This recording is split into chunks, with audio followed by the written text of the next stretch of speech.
அஸ்ஸலாமு அலைக்கும் நண்பர்களே, எல்லாரும் எப்படி இருக்கீங்க? இது வந்து நான் சாட்டர்டே எடுத்த விலாக் தான். நான் ட்ரெயினில் போகணும்னு சொல்லிகிட்டு இருந்தேன். அது வந்து அன்எக்ஸ்பெக்டடாக நடந்தது விஷயம் இது. அதாவது எங்கள் அம்மாவுக்கு வந்து ஹெல்த்துக்காண்டி அவங்க டாக்டர் செக்கப்புக்காண்டி தஞ்சாவூர் போகிற நிலமை வந்துச்சு. அங்கே டாக்டர்கிட்ட காமிக்க தான் போனோம் தவிர அந்த அரண்மனை சுற்றி பார்ப்போன்ட்டு நான் எதிர்பார்க்கவே இல்லை நான்.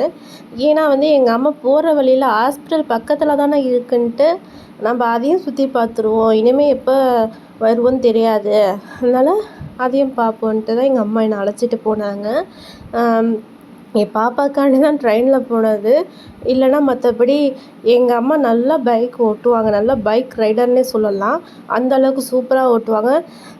ஏன்னா அவங்களுக்கு ஆப்போசிட்டு நான், அவங்க அளவுக்குலாம் எனக்கு பைக் ஓட்ட தெரியாது. அதுவும் அவங்க சிதம்பரம், நாகூர், தஞ்சாவூர், அதாவது எங்கள் ஊர்லேருந்து ரொம்ப லாங் வரைக்குமே அவங்க ஓட்டிகிட்டு போவாங்க. இப்போ அவங்க வண்டி சரியில்லை, அதனால தான் பைக்கில் போகல. அது மட்டும் இல்லை, அது மட்டும் காரணம் கிடையாது. ட்ரெயினில் போகணும், என் பிள்ளைக்காண்டி ட்ரெயினில் போகணுங்கிற ஆசையில் தான் நான் வந்து அழைச்சிட்டு போனேன். இங்கே ஒரு ஆளுக்கு டிக்கெட்டு வந்து 50 ரூபா. குழந்தைங்களுக்கு வந்து 5 வயசுக்குள்ள குழந்தைங்களுக்கு மட்டும்தான் ஃப்ரீ. அதுக்கு மேலே உள்ளவங்களுக்கு காசு தான். இங்கே உள்ளே போனோடனே வந்து இந்த மாதிரி இடம்லாம் வந்துச்சு. மணிமண்டபம் மாதிரி தான் இருந்துச்சு. இங்கே என்ன இருக்குன்னா, ராஜாக்கள் உபயோகப்படுத்தின பொருட்களும் சிற்ப சிலைகளும், அப்புறம் வந்து ஒரு மிகவும் நீளமான ஒரு திமிங்கலத்தோட எலும்புக்கூடும் இருந்துச்சு. இது வந்து நான் செகண்ட் டைமாக போகிறேன். நான் ஃபஸ்ட் டைமாக போனப்போ நான் யூடியூபர் கிடையாது. அப்போ நான் நார்மலாக போய் தான், அதாவது டூரிஸ்ட்டு போய் எடுப்பாங்க பாருங்க ஃபோட்டோ, அந்த மாதிரி தான் நான் எடுத்தது. இந்த தடவை வந்து எனக்கு வாய்ப்பாக கிடைச்சதுனால நிறையா வீடியோ எடுத்துக்கிட்டேன் நான். அதுதான் உங்களோட ஷேர் பண்ணிக்கிறேன். இங்கே நிறையா சிற்ப சிலைகள் தான் அதிகமாக வச்சுருந்தாங்க. சில மியூசியமில் மட்டும்தான் வந்து ஃபோட்டோ எடுக்க அலோடு. அதுக்கப்புறம் வந்து சில இடத்துல அலோடு இல்லைன்னு அழகாக எழுதியே ஒட்டியிருக்காங்க. அதையும் மீறி எடுத்தாக்க ஃபைன் போட்டுருவாங்க. ஏன்னா எல்லா இடத்துலையும் கேமரா இருக்குது.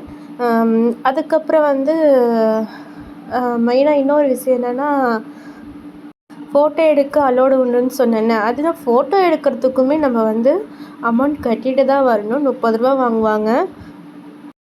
அப்புறம் ரொம்ப முக்கியமான விஷயம் என்னென்னா, நான் ஏற்கனவே போனப்போ கூட நான் வந்து அந்த விஷயத்தை நான் பார்க்கல. ஏன்னா எனக்கு தெரியாது. இந்த தடவை போனப்போ வந்து நான் அதுவும் யதார்த்தமாக போனது தான் மேலே மாடிக்கு. அப்போதைக்கு தான் அந்த திமிங்கலத்தோட எலும்பு கூட வந்து பார்த்தேன். 92 அடி நீளமுள்ள, 400 வருடம் உள்ள சுமார் 400 வருடம் மதிப்புள்ள திமிங்கலத்தோட எலும்பு கூட வந்து ஒரு மியூசியத்தில் வச்சுருந்தாங்க. இது எங்கன்னா மாடியில் தான் இருக்குது அது. ஏன்னா ஒவ்வொரு படி ஏறுறப்பயுமே ரொம்பவே கஷ்டமாக இருந்துச்சு. ஏன்னா அந்த மாடிப்படிலாம் எப்படி இருக்குங்கிறது நீங்கள் வீடியோவில் பார்த்தா உங்களுக்கே புரியும். இது வந்து அந்த காலத்தில் உபயோகப்படுத்தின சமையல் பொருட்கள். அம்மி, உரல், அப்புறம் ஆட்டுக்கால், இதெல்லாம் அதுவும் இல்லாமல் பண்ட பாத்திரம்லாம் சொல்லவே வேணாங்க, பெருசு பெருசாக இருந்துச்சு. கல்யாண சமையல் சாதம்ங்கிற பாட்டில் நீங்கள் பார்த்துருக்கீங்களான்னு தெரில. அந்த பாட்டில் வர பாத்திரம் மாதிரியே பெருசு பெருசாக அண்டா குண்டான்னு ரொம்ப மிக பெருசில் இருந்துச்சு.